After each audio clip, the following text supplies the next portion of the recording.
सुप्रभात, नमस्कार। आप देख रहे हैं संसद टीवी। मैं हूं आपके साथ शालिनी खंडेलवाल।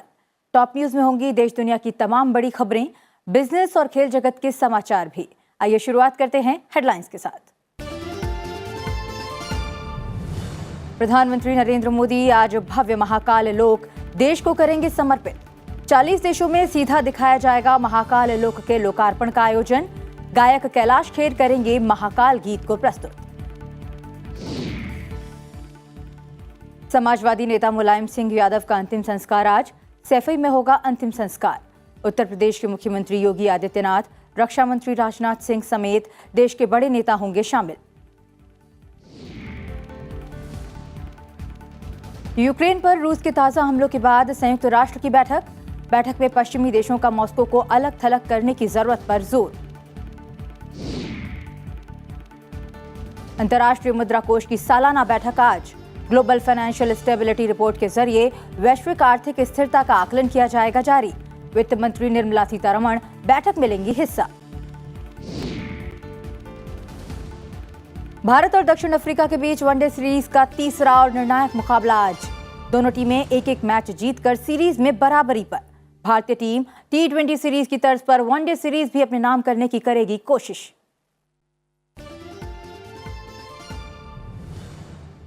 टॉप न्यूज में अब खबरें विस्तार से।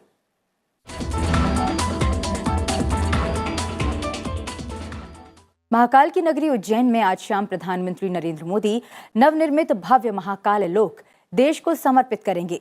केदारनाथ में नवनिर्माण, काशी विश्वनाथ में के परिसर के विस्तार और सोमनाथ में नवनिर्माण के बाद महाकालेश्वर मंदिर चौथा ज्योतिर्लिंग है, जहां कायाकल्प किया गया है। पूरी दुनिया में बसे सनातन धर्मावलंबियों के लिए ये आस्था, श्रद्धा और गौरव का पल होगा। लोकार्पण समारोह के लिए उज्जैन में अप्रतिम साज सज्जा की गई है। प्रधानमंत्री आज शाम उज्जैन पहुंचेंगे। महाकाल मंदिर में पूजा अर्चना के बाद वे महाकाल लोक का अवलोकन कर लोकार्पण करेंगे। लोकार्पण के बाद प्रधानमंत्री जनसभा को संबोधित करेंगे। इसी सभा में गायक कैलाश खेर द्वारा लिखा और गाया गया महाकाल गान भी लोकार्पित किया जाएगा। कैलाश खेर यहां पर प्रस्तुति भी देंगे।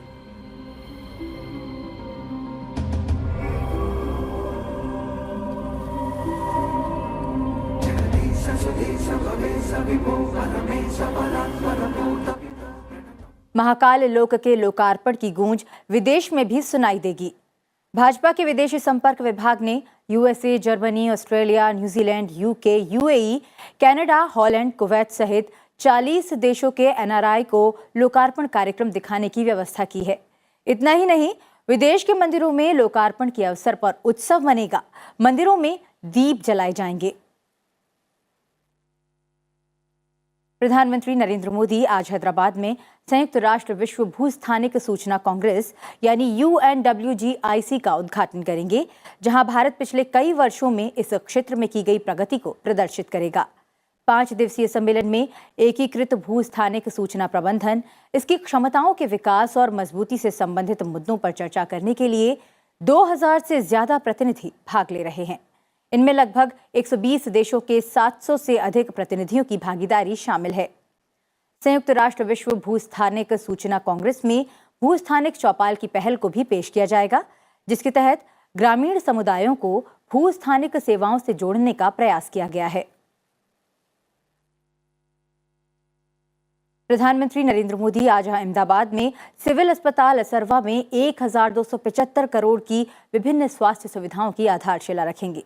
प्रधानमंत्री गरीब मरीजों के परिवारों के ठहरने के लिए शेल्टर होम का भी शिलान्यास करेंगे।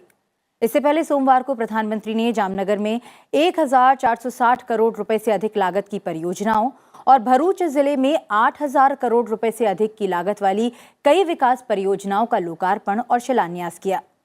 प्रधानमंत्री ने जम्बूसर में 2500 करोड़ रुपए की लागत से बनने वाले पहले बल्क ड्रग पार्क की आधारशिला भी रखी। प्रधानमंत्री नरेंद्र मोदी ने अहमदाबाद में जरूरतमंद विद्यार्थियों के लिए शैक्षिक परिसर मोदी शैक्षणिक संकुल के पहले चरण का उद्घाटन किया। इस परियोजना के पूरा होने से विद्यार्थियों के समग्र विकास की सुविधाएं उपलब्ध होंगी। તમે દુનિયામાં ક્યાંય પણ અભ્યાસ કરો અને ભારતના ખૂણે ખૂણે અભ્યાસ કરો, એ સમાજો જ આગળ આવ્યા છે જે સમાજે શિક્ષણને પ્રાથમિકતા આપી છે. પણ આપણને ખબર છે કે એક જમાનો એવો હતો કે આપણા સમાજમાંથી કોઈક તલાટી બન્યો હોય ને તો આપણને એમ લાગતું કે કલેક્ટર સાહેબ છે. એવી આપણી આખી પૃષ્ઠભૂમિ જેવી રહી છે. ડોક્ટર, એન્જિનિયર આ બધું તો આમ માણ કરીને ક્યાંક દેખાય, પરંતુ ધીરે ધીરે એમાં બદલાવ આવ્યો. આજે સમાજમાં પોતાની મેળે આગળ આવનાર લોકો આપણી નજરે ચડે છે અને આ જ બધી શક્તિઓ આખરે સમાજની તાકાત બનતી હોય છે. वाराणसी में ज्ञानवापी का मसला लगातार कानूनी जंग में उलझा हुआ है. इस मुद्दे पर कानूनी लड़ाई लड़ रहे हिंदू पक्ष की याचिका पर जिला अदालत में लगातार सुनवाई चल रही है. आज भी इस मुद्दे पर कोर्ट में सुनवाई होगी. वाराणसी की अदालत ज्ञानवापी मस्जिद के अंदर संरचना की कार्बन डेटिंग की मांग करने वाली याचिका पर आज फैसला सुना सकती है. आज ज्ञानवापी से जुड़े एक और मामले में वाराणसी की फास्ट ट्रैक कोर्ट में भी सुनवाई होगी.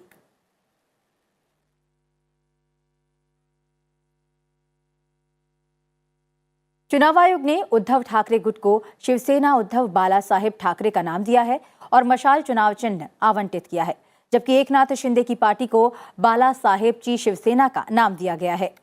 चुनाव आयोग ने उद्धव ठाकरे के बाद शिंदे गुट से भी चुनाव चिन्ह के 3 विकल्प देने को कहा है. माना जा रहा है कि शिंदे गुट अपने दल के चुनाव चिन्हों के 3 विकल्प आज चुनाव आयोग को दे देगा. उद्धव ठाकरे गुट ने सोमवार 10 अक्टूबर को चुनाव आयोग के फैसले को दिल्ली हाईकोर्ट में चुनौती दी. याचिका में उद्धव गुट ने कहा कि चुनाव आयोग ने उन्हें चुनाव चिन्ह और नाम तय करने के लिए पर्याप्त समय नहीं दिया. समाजवादी पार्टी संरक्षक मुलायम सिंह यादव का अंतिम संस्कार आज उनके पैतृक गांव सैफई में किया जाएगा. अंतिम संस्कार में उत्तर प्रदेश के मुख्यमंत्री योगी आदित्यनाथ और देश के रक्षा मंत्री राजनाथ सिंह सहित अन्य बड़े राजनेता शामिल होंगे. राष्ट्रपति, उपराष्ट्रपति, प्रधानमंत्री और लोकसभा अध्यक्ष और उत्तर प्रदेश के मुख्यमंत्री समेत कई हस्तियों ने मुलायम सिंह के निधन पर शोक जताया है. मुलायम सिंह जी का वो आशीर्वाद,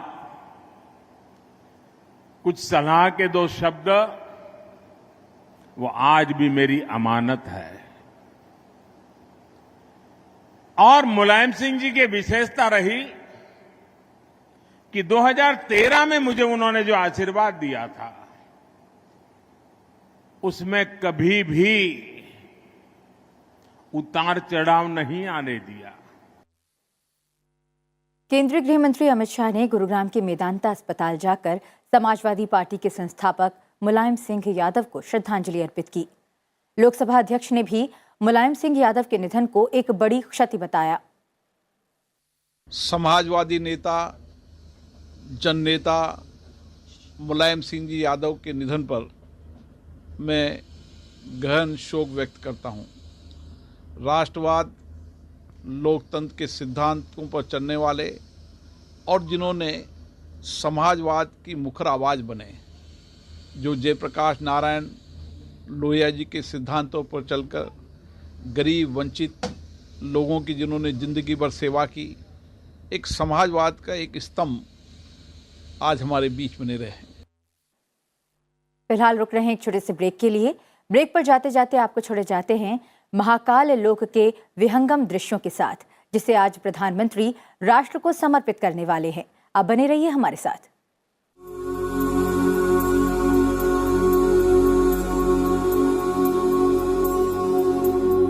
जगदीश सुधीश भवेश विभो परमेश परात्पर भूत पिता प्रणतं पतितं हत बुद्धिबलं जनतारण तारयतापितकम् गुणहीन सुदीन मलिन मतिं त्वयि पातरिदातरि चापरकिं तमसारज सावृत वृत्तिमिमं जनतारण तारयतापितकम्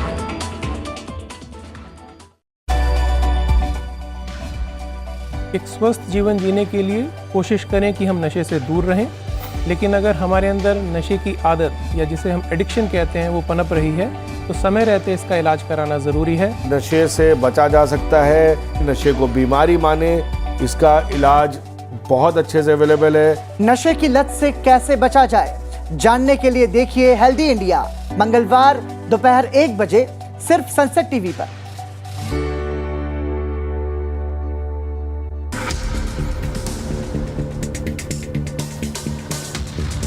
क्या आप किसी कानूनी समस्या से घिरे हैं? नहीं पता क्या करें? क्या कहता है कानून? क्या हैं आपके अधिकार? समझिए कानून की बारीकियों को कानून की पाठशाला में, सिर्फ सनसेट टीवी पर।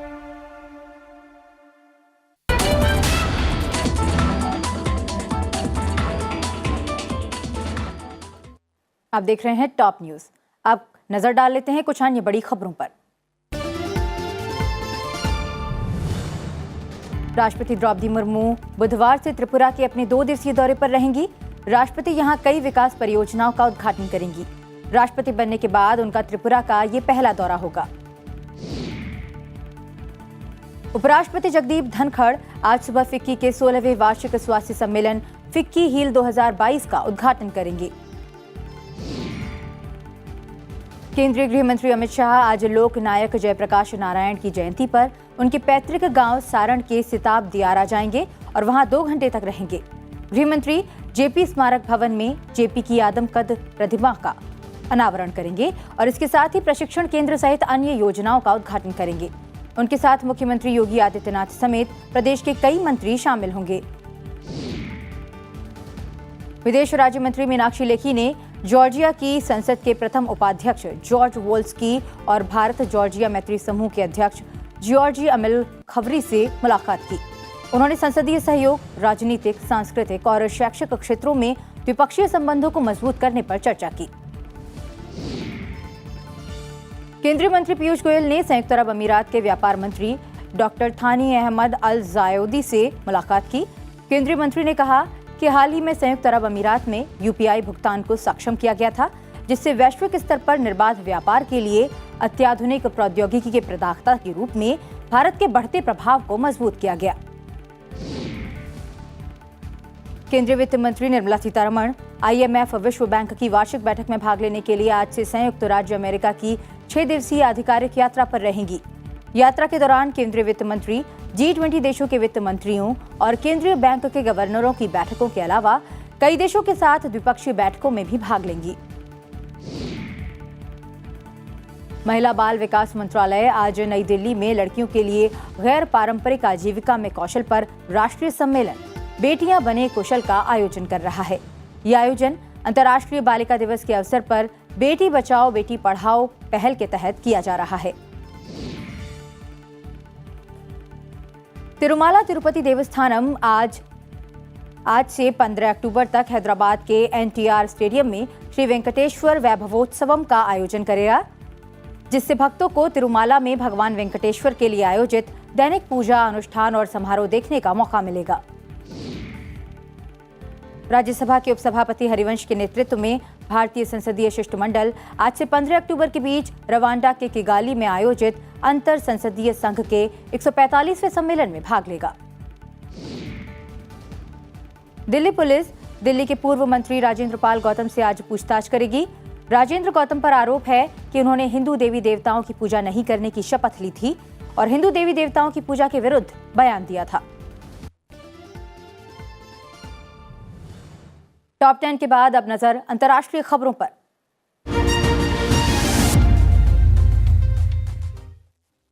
रूसी हमलों के कुछ घंटों बाद यूक्रेन पर संयुक्त राष्ट्र की बैठक हुई। यूक्रेन ने संयुक्त राष्ट्र की बैठक में रूस को आतंकवादी राज्य बताया है। यूक्रेन में हुए रूस के ताजा हमलों के बाद तत्काल बुलाई गई इस बैठक में रूस की निंदा की गई। साथ ही पश्चिमी देशों ने रूस को आतंकवादी देश बताते हुए मॉस्को को अलग थलग करने की जरूरत पर जोर दिया। संयुक्त राष्ट्र में ये बहस रूस द्वारा यूक्रेन के 4 क्षेत्रों पर किए गए आंशिक रूप से कब्जे को लेकर बुलाई गई थी। अमेरिकी राष्ट्रपति जो बाइडेन ने यूक्रेन में मिसाइल हमलों के लिए सोमवार को रूस की निंदा की। इस हमले में कम से कम 11 नागरिक मारे गए हैं। अमेरिकी राष्ट्रपति जो बाइडेन का कहना है कि अमेरिका उन्नत हवाई सुरक्षा भेजना जारी रखेगा। वहीं रूस ने सोमवार को यूक्रेन के अनेक शहरों पर मिसाइल से हमले शुरू कर दिए। रूस के राष्ट्रपति व्लादिमीर पुतिन ने इन हमलों को यूक्रेन की मॉस्को के बलों को हटाने की कोशिशों का जवाब बताया है। इस वर्ष अर्थशास्त्र का नोबेल पुरस्कार अमेरिकी फेडरल रिजर्व के पूर्व अध्यक्ष बेन एस बर्नार्के और अमेरिका के 2 अर्थशास्त्रियों डगलस डब्ल्यू डायमंड और फिलिप एच डायबविक को संयुक्त रूप से दिया गया है। ये पुरस्कार बैंक और वित्तीय संकट के क्षेत्र में शोध के लिए दिया गया है। पुरस्कार की घोषणा स्वीडन की रॉयल अकादमी की ओर से स्टॉकहोम में की गई। अकादमी ने कहा कि पुरस्कार विजेताओं ने बैंकों को डूबने से बचाया जाना क्यों महत्वपूर्ण है, इस विषय पर अहम अनुसंधान किया है। बेन एस बर्नार्के अमेरिकी केंद्रीय बैंक फेडरल रिजर्व के पूर्व चेयरमैन हैं। इस पुरस्कार के तहत 1 करोड़ स्वीडिश क्रोनर का नकद पुरस्कार दिया जाता है। पुरस्कार 10 दिसंबर को प्रदान किया जाएगा। दुनिया भर पर भले ही कोरोना का साया कुछ कम हुआ है, लेकिन चीन अब भी सख्त पाबंदियों के दौर से गुजर रहा है। चीन में छुट्टियों की वजह से कोरोना के मामलों में 3 गुना इजाफा हुआ है और इसकी वजह से कड़े प्रतिबंधों की फिर से वापसी हो गई है। हालिया प्रतिबंधों की शुरुआत सोमवार को उत्तरी चीन के शांसी प्रांत के फेन्यांग शहर से हुई है। चीनी मीडिया के मुताबिक फेन्यांग शहर की टेस्टिंग में कोरोना के मामलों में तेजी दर्ज की गई। इनर मंगोलिया इलाके की राजधानी होहोट में बाहर से आने वाले वाहनों और लोगों पर पाबंदी लगा दी गई है। ये प्रतिबंध आज यानी मंगलवार से लागू हो जाएगा। अंतर्राष्ट्रीय खबरों के बाद अब नजर डालते हैं आर्थिक जगत की बड़ी खबरों पर।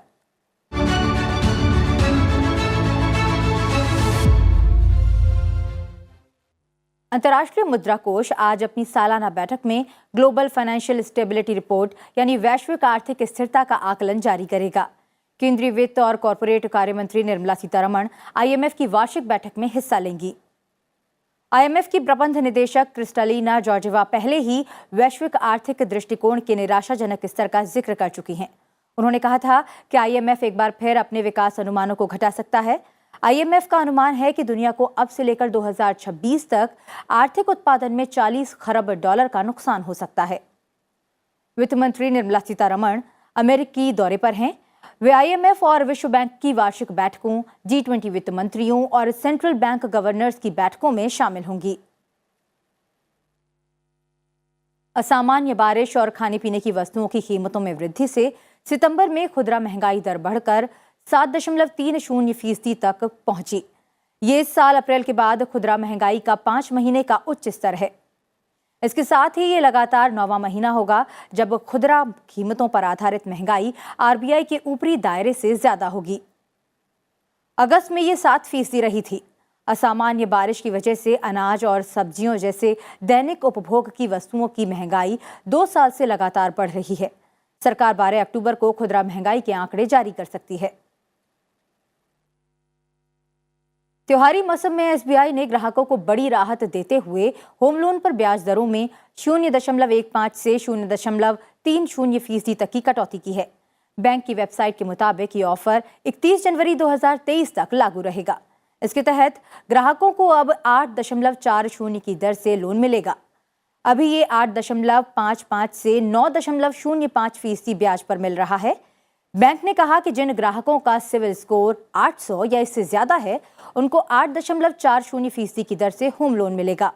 जिनका स्कोर 750 से 799 है, उनको 0.25% का फायदा मिलेगा। बैंक ने कहा कि ये छूट होम लोन, टॉपअप लोन और प्रॉपर्टी के एवज में लिए जाने वाले कर्ज पर भी है। और अब बात खेल जगत से आने वाली बड़ी खबरों की।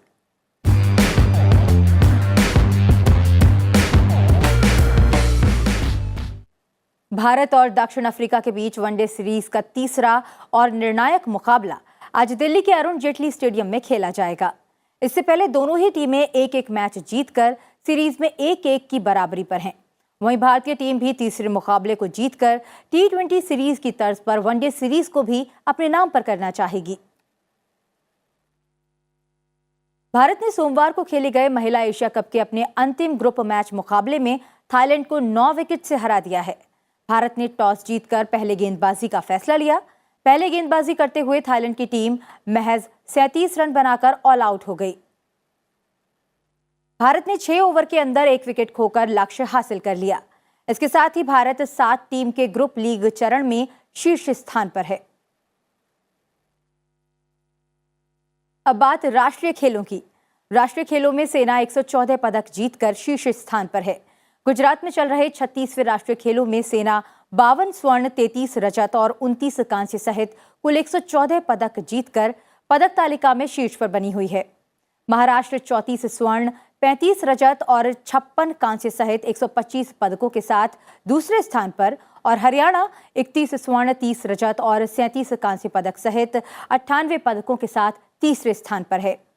कर्नाटक 25 स्वर्ण के साथ चौथे और तमिलनाडु 23 स्वर्ण पदक के साथ 5वें स्थान पर है।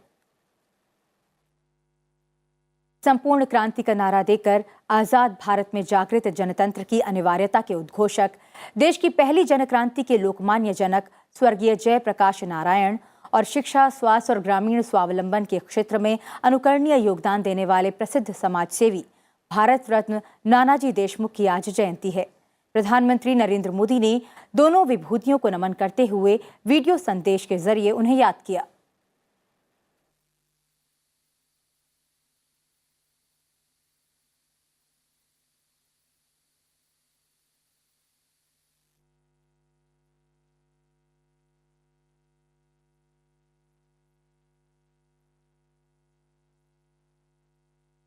टॉप न्यूज में फिलहाल इतना ही। आपको छोड़ जाते हैं आज के दिन यानी 11 अक्टूबर के इतिहास के साथ। आप देखते रहिए सनसेट टीवी। मुझे दीजिए इजाजत। नमस्कार। 11 अक्टूबर साल 1987 को भारतीय शांति रक्षा सेना ने ऑपरेशन पवन शुरू किया। ये ऑपरेशन श्रीलंका के जाफना प्रायद्वीप को अलगाववादी लिबरेशन टाइगर्स ऑफ तमिल इलम से मुक्त कराने के लिए किया गया।